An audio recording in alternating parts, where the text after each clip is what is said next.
the Honorable Akampa Paul. It has not come, so maybe we shall get it at a later stage. But I want to start by warmly welcoming you and informing the country that our beloved country still remains peaceful and calm internally and across our borderlines. We had a very successful celebration and happy Eid al-Adha, and across our police jurisdictions, the returns that we have are that the celebrations went very successfully. This was a Muslim event that was preceded by the commemoration of the Muslim Martyrs' Day. That was on the 10th of June at the Uganda Muslim Supreme Council. The chief guest was, of course, the Mufti of Uganda, and it is another activity that went very successfully. There was another major religious event that we policed at Kololo, and also in Kagadi, where followers of the Omukama Ruhango of Sobozi Bisaka also had the celebration of the 95th birthday of their founder. It also went successfully. But we want to inform our colleagues that our colleagues in DRC, that is in Aru, handed over a stolen Isuzu truck that was stolen from Chira Division and driven all the way up to Aru, that is in northeastern region of the DRC.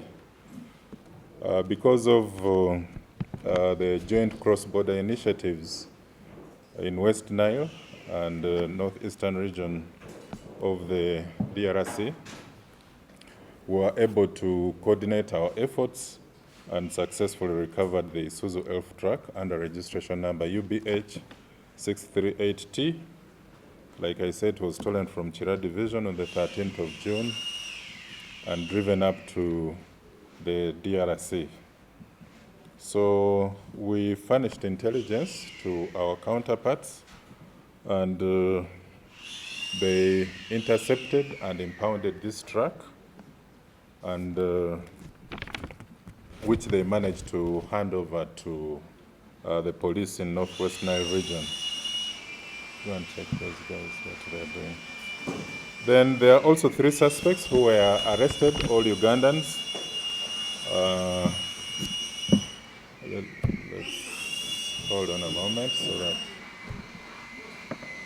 the 3 suspects behind this criminal racket of car theft from Kampala to the DRC were arrested. These included Sentongo Bohorad, who was the driver, Samuel Aikani, and another one who called himself Innocent Suleiman. Now, these 3 suspects were not handed over due to jurisdictional limitations, and it appears they are going to be charged under the DRC laws.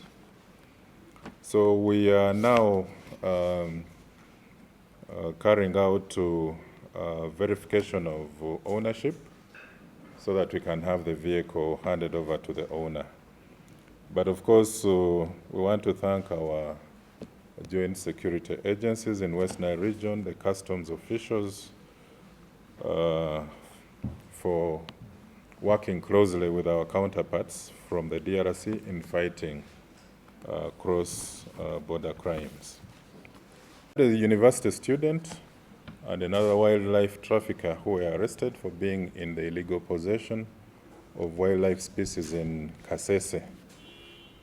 Our police in Rwenzori East and Katwe Kabatoro, CPS, arrested Lubega Frederick alias Rick, a 24-year-old student of Makerere, together with Ankunda Eastbourne, a 28-year-old suspected wildlife trafficker of Ondeje Ward in Makindye Division for the illegal possession of 22 black and white calabash monkeys.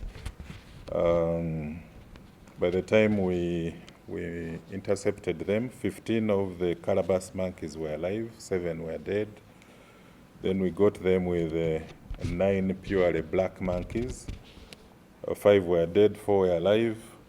We got 7 Gabon vipers. 3 were alive, 4 were dead. There was a total of 31 monkeys and 7 Gabon vipers that were handed over to our officials to set free the live ones to their natural habitat and also dispose of the dead. The wildlife species were intercepted while packed in 15 boxes in a white and green super custom under registration number UBA 617A at the Chikorongo Fisheries checkpoint. Last week they were being transported to the DRC, where we established that they are exported to markets in Europe and Asia for monetary and purposes, and these the wildlife species are also for dietary purposes in the DRC. That's what we were told. But we strongly condemn the illicit movement of wildlife species due to its negative impact of financing organized crime gang, biodiversity loss. They are usually public health concerns, and such people undermine rule of law in our country by engaging in the illicit movement of wildlife species. So this arrest will, of course, serve as a deterrent and also help widen public awareness that poaching and illegal trade of species are punishable crimes. You're aware that upon conviction, the offense of unlawful possession of wildlife species carries a maximum sentence of life imprisonment. The gruesome murder in Kigezi, where a family murdered a husband and also father, burnt the body and dumped the remains in the toilet. Our police in Kigezi region and Kunjiri CPS arrested a mother and her 2 children for the alleged brutal murder of her husband and the father to her children. The victim was identified as Byamukama Vincent, a 53-year-old peasant of Mushuga village, Nyakisenyi, over family misunderstandings. The victim is alleged to have chased his wife, that is Mutesi Gensi Everino, aged 44, together with his daughter Neshaba Hilda, aged 19, and a grandson, aged 6, that is Ainamani Wilbro, who were staying with him. But because of misunderstandings arising out of his addiction to alcohol, he managed to chase the family members and was now staying alone. But of course, the family members were staying in one of the neighborhoods, but would sneak into the home, cook food, which was in stock, and then before he returns, before the husband or father to the children would return, they would sneak out of the home. So on the 8th of last week, they were sneaking to cook food in the home, and they found the husband and father was already in the house. So he picked a panga and chased them again. So it was out of frustration that the family waited for him to sleep off at around 11. They entered, found him dead asleep, picked the panga, which he had, and they hacked him by the neck and killed him instantly. Then they carried the body behind the house, set it ablaze, and then poured the remains in the toilet and even demolished it.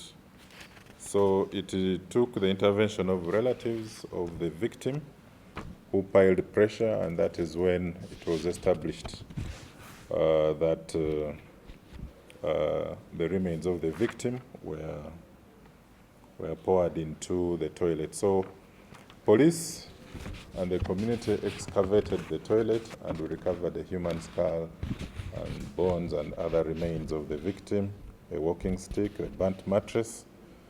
So the three suspects, Mutesi Gensi Everino, that's the widow, Akanyejuka Moses, the 21-year-old son, and Nishaba Hilda, 19, a daughter, are scheduled to appear in court today for the murder of their husband and father. Then we are registering continued incidents of obstruction, attacks on police posts out of acts of impunity and lawlessness. In Buyende, we managed to arrest 8 suspects for the attempted murder of a police officer and a parish intelligence officer. These 8 suspects who formed part of an irate mob that attempted to lynch to death our police officer called Detective Corporal Bongi Godfrey, and a parish intelligence security officer, PISO, of Nabisiki Parish, that is Mundire Charles. These 8 suspects also face additional charges of incitement to violence and malicious damage of a police motorcycle, registration number UP 6186. The facts gathered are that in the course of last week, Detective Corporal Bongi, in the company of Ngobi Mubiru, left Wagga Wagga Police Post under Buyende to check on a sick child at Irundu Health Center 3. So on their way back, that is at Chombo Inula village, around midnight, they ran out of fuel and pushed the motorcycle to the home of Mukarakasa Peter, the chairman LC1 of Busobya Mulondo village, for safe custody. So the following morning, when Ngobi Mubiru went to pick the motorcycle, he found when the chairman had mobilized, saying they suspect the motorcycle to have been stolen. Without due diligence, calling the police or DPC, OC station, they attacked Ngobi Mubiru. So when our corporal Obongi responded and introduced himself, they still attacked him, and they forced him into the house of the chairperson, which they stormed into and dragged them out. So they started torturing the police officer and the PISO who was around, almost lynching them to death. It took the response from Buyende CPS that we managed to rescue the 2 security personnel, and we managed to rush them to Kamuli General Hospital where they are undergoing treatment. We also recovered the motorcycle with damages. But the 8 suspects arrested, we had Buinza Joseph, Forte, Mayanja Paul, Mpala Michael, Ndimurodi Ronald. We also had a teacher called Barubinze. Then we had Basoga Paul, Waivi Charles, Maganda Moses, Matege Ivan. We are now trying to trace the chairperson, Mukarakasa Peter, who started the act of incitement to violence. They also in Paida, that is West Nile region, where we are guarding a suspect who sustained a bullet wound to the left leg while trying to disarm a police officer, identified as PC Impure Deo, so as to aid the escape of their colleague called Orom Innocent, who was in custody at Paida CPS. The suspect only identified as Derek is a violent and arrogant resident of Paida Township who had mobilized other goons and acts of impunity to attack the police station.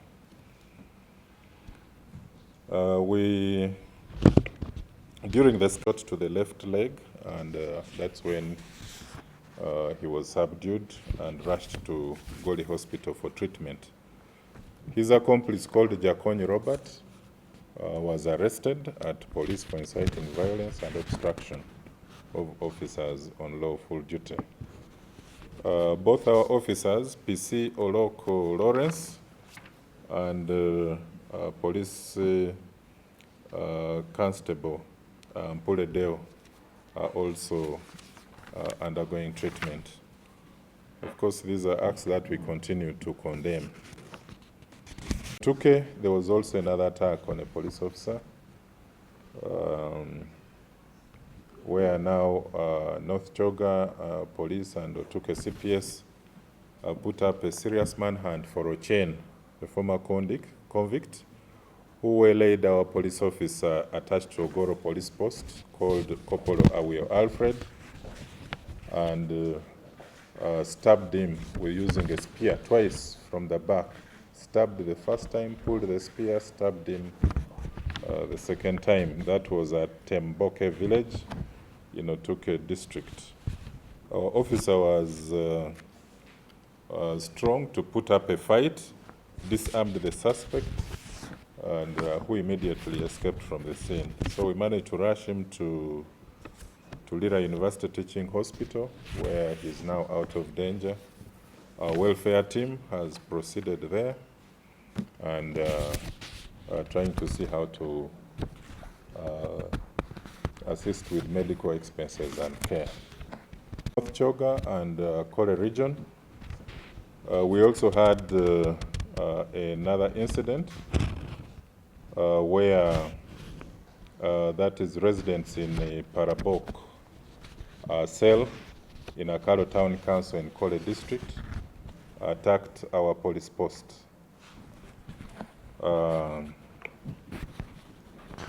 Attacked our police post, where one of the suspects, identified as Alapa Moses, had been reported to having stolen a mobile phone that was given to him by a complainant called Opio. So when Alapa Moses was taken to the police post in Akaro, he refused to enter the cells. So these other members of Barapok cell organized, and they tried to forcefully cause for his removal from the police post, which is an act of impunity that we cannot allow.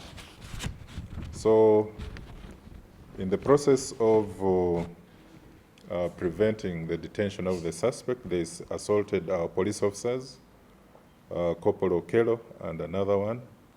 And of course, our officers fired several warning shots. Unfortunately enough, one of the shots got Obua Stephen, a 57-year-old a peasant of Barapok cell, and fatally wounded him. Very unfortunate. But because the violence was too much, we got reinforcement from Lira City and managed to quell the situation. But for now, we've decided to close the police post over such acts of impunity and lawlessness from the community. The police is there to promote rule of law. We are not there to be fought against. You cannot have a criminal or a suspect brought to police and at the same time you want to dictate over how a suspect should be processed at the police. So for now, we have closed the police post until when further discussions are held. government officials in Koboko district. 2 NFA officials were also attacked by locals in Buzu Central Forest Reserve. These 2 officials were identified as Aruna Musobozi, the NFA sector manager, and Patrick Akule Abio, the NFA field officer at Buzu Central Forest Reserve. They were attacked by locals from Mijale village, Midia parish in Koboko, who were armed with pangas and clubs, claiming that the area which had been cleared by NFA for planting of trees in Buzu Central Forest Reserve is under dispute. The community claims that part of that land is communal land. So we managed to respond, rescued the officers, and took them to Arua Regional Referral Hospital with head and body injuries. The suspects have escaped from Mijale village, but efforts are in place to have them tracked down and arrested. Where a security guard was arrested, a security guard to an orphanage was arrested for sexually molesting 3 female juveniles who are orphans, aged 8 to 10. So Abusoga North and Kamuli CPS have in custody a local security guard identified as Chizito Imulan, aged 40. He was employed as a local guard at Master Children Ministries and Orphanage, which is found in Kamuni municipality around 2023. So it was established that during the month of May 2024, this suspect, Chizito Imulani, was touching some of the female juveniles who are vulnerable orphans. He had started touching them inappropriately and luring them sexually. Now, out of the 3 victims, we subjected them to medical examination, and only one of the victims had proof of sexual molestation and abuse.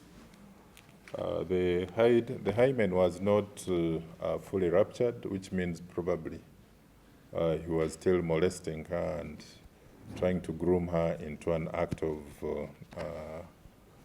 sex intercourse.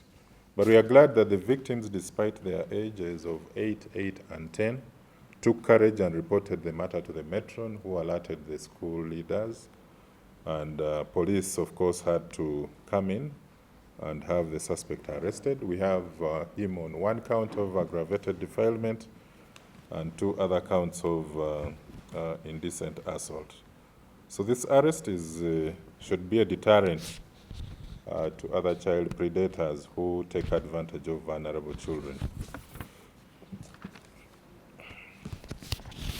We had which came from one of an online media against the IGP. It was false and misleading.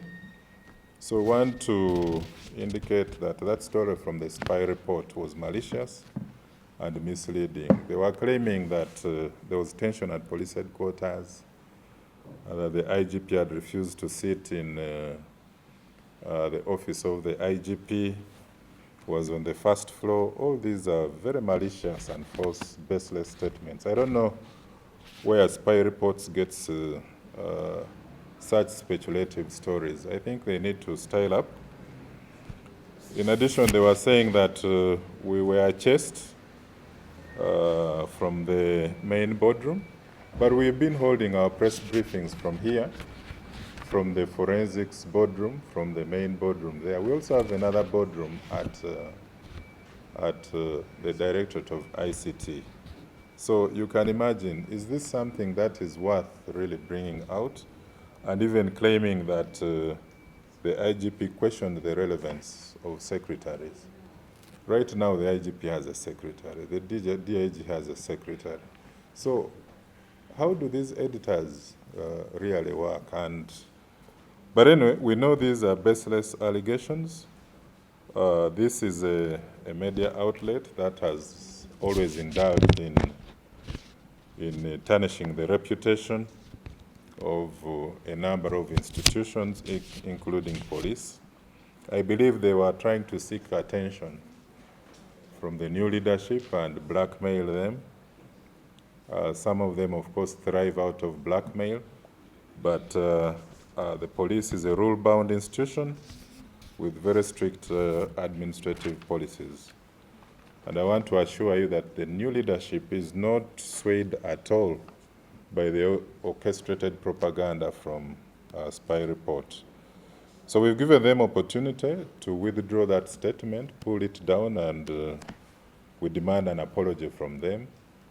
The Directorate of Legal has been given a go-ahead to pursue them further in the courts of law if they are not compliant with these instructions. Another story which happened in Oyam. There is a son who is wanted for the murder of his mother's man friend in Oyam. Our police in North Choga and Oyam are now hunting for Odongo Solomon, a 20-year-old peasant of Tedam B village, Loro Sub-County, for the murder by beating of a man friend to his mother called Anganyi Simon, aged 70, who was living in the same village. The victim, Anganyi Simon, was actually cohabiting with Ayer Sylvia, a widow and mother to the suspect, for the last 11 years. So you can imagine it started, by that time the suspect now was 11 years old, and this is a man who even helped to look after him. So when he got to 22, he chased this could-be stepfather from the home and forced him to rent a house nearby. But the stepfather or the man friend to the mother would always sneak into the home at midnight. So this time they got him in the house of their mother, and they seriously assaulted him and killed him instantly in the compound. So the suspect escaped from the scene after the murder, but efforts are in place to have him arrested. Then a brother who was arrested for the murder of their mentally ill female sibling. This happened in North Choga and Kwania CPS, where Ochen Walter, a 30-year-old peasant of Ogobisel in Aduku Town Council, was arrested for the alleged murder by beating of his mentally ill elder sister called Angako Sarah. This happened last week. It so happens that the victim, Angako Sarah, would periodically suffer from the mental illness, sickness that she had, and she would turn violent. So after visiting a bar in Aduku Town Council, her medical condition, her mental condition worsened. She started acting in a weird manner, rolling herself naked within the trading center. And the sister-in-law called Ajok Martha and the brother called Wacha, knowing her problem, came and picked her and started escorting her home. Along the way, that is when this other younger brother of theirs, Ochen Walter, aged 30, came and was pissed that their mentally retarded sister was shaming them in the township, so started hitting her seriously. And later that evening, she went to her home, and the following morning, she succumbed to the injuries. So it is a troubling incident for the family because, you know, when you have a mentally ill or retarded person within the family, sometimes they cannot distinguish their behavior They cannot distinguish what is right from wrong because of that condition. And so we really need to take good care of such people. We also call upon mental health providers to always take interest in the lives of victims who are not in hospital. In many cases, they tend to focus on patients in hospitals and leaving those mental health victims who are out in the community.